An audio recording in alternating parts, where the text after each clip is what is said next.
fluid, for instance, an issue of blood, was putting you in peril of the ultimate level of uncleanness. And so this woman had been ostracized in a Jewish society from every level of social interaction. Not allowed to hug, not allowed to worship at synagogue. She had been left on the outside. It's important to note here the distinction between Mark's description of her desperation, which Mark seems to suggest was a result, if you look in verse 26,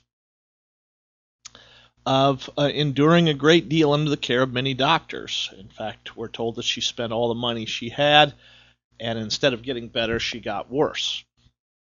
Luke, you remember, who was a physician, writes in his Gospel, chapter 8, verse 43, a much more generic version of this story. Luke tells us that the woman had tried many things and spent all of her money on physicians, but it was simply beyond their capacity.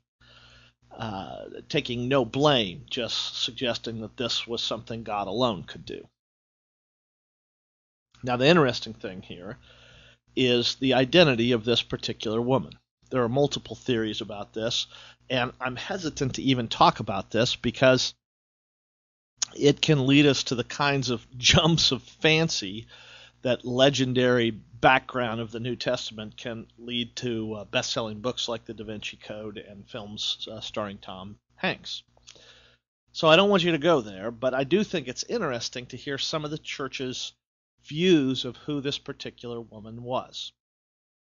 One view tells us that this was Jairus' wife, that the issue of blood, which had been occurring for 12 years, happens to coincide with the 12-year lifespan of the young girl that Jesus is going.